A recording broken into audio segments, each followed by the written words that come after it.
What's going on, Assassins? It's Darkstrider, the YouTube Assassin, and I'm continuing to show you guys the second of third different side quests that you need to complete in order to get the Freedom Fighter trophy or achievement. And honestly, these are very useful side quests to complete because each one actually gives you something that you could really use. The first video I showed you was the Wholesome Warrior, in which you needed to create this character. You needed to keep fighting in order to make her whole because she was chopped into pieces. And I mean, that was a complete mess. But she did give you your first talisman that actually helped you out and gave you a brand new superpower. Now, when you first get into the second zone, you will meet this dwarf here, this Danny. And basically, he was in charge of creating weapons and an infrastructure which required a lot of ropes where you could travel from one point to another, back and forth and so on. And it was pretty wild. Of course, Odin thinks that maybe he was trying to raise an army and overcome people, but in all honesty, yeah, he probably was. But you know what? He is going to give you your second talisman as long as you complete his tasks. Now, he is in trouble. Someone else has taken over the realm. They have enslaved his dwarves, who he needs in order to actually continue the manufacturing of weapons and whatnot. But he's not going to give you weapons. He's going to give you the ability to use rope slides, rope tethers, all around this area and make it easier for you to travel and whatnot. So in order to get that, kind of have to do his bidding. So first of all, what we're going to need to do is locate a bunch of Muspels who will have a set of keys in order to free his people. Now, finding the keys is really not that hard. All you have to do is just travel through the area, and you'll eventually come to an area like this where, as you can see in the background, that character has the key. So what we want to do is we want to take him out. Now, we want to take all these people out anyway, because obviously there's something here that we need to get. It's probably a bunch of memories, but this guy is going to have the keys that we need. So be very careful. Attack all these guys. Make sure you got them. But as you can see, I've got the foundry keys for taking out that one character. I didn't need to check the body or anything. The next thing to do is come to the area that I just showed you on the map, and you will find the foundry.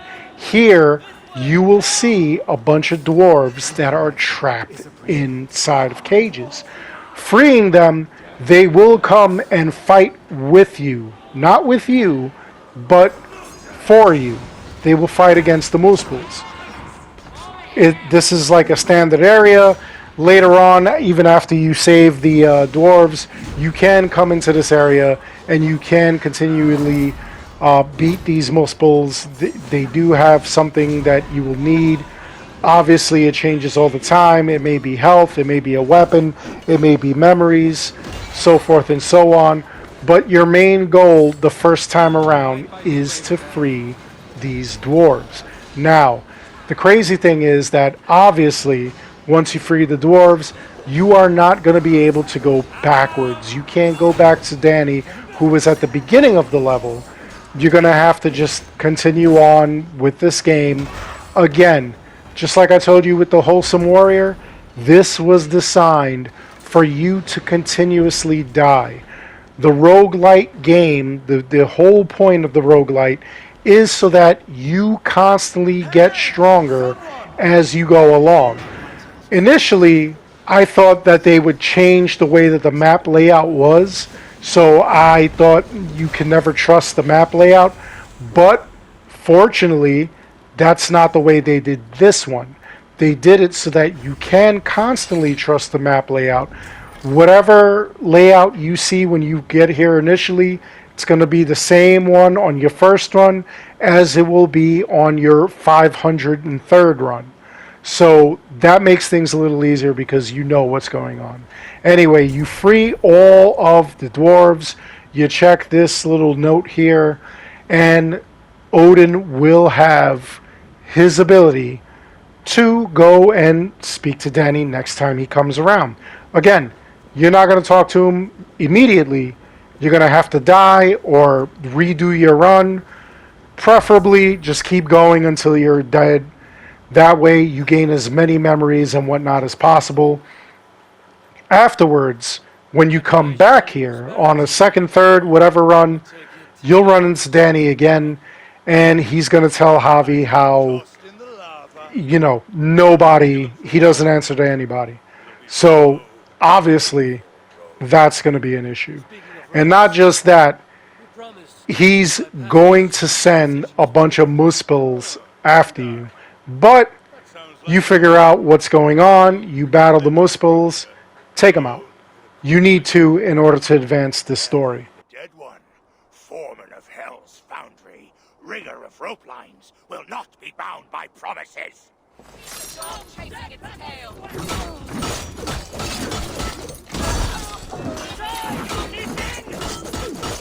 I could use a warrior like you.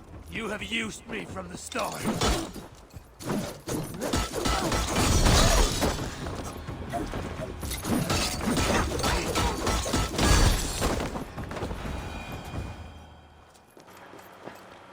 Once you defeat them, go back and talk to Danny, and he'll tell you some nonsense like, he needed to make sure you were you.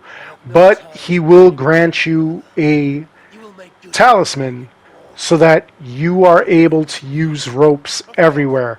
Everywhere that there should have been a rope in this zone, a rope will now appear. You are now able to go and check out other areas that you probably couldn't have checked out prior, and it just makes everything easier. Here's the open lines.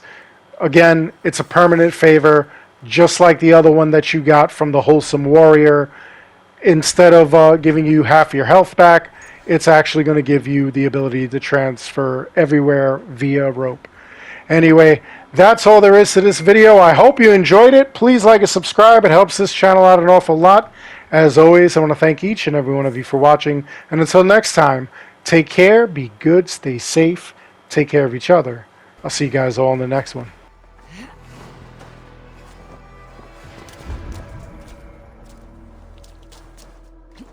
Yar ye!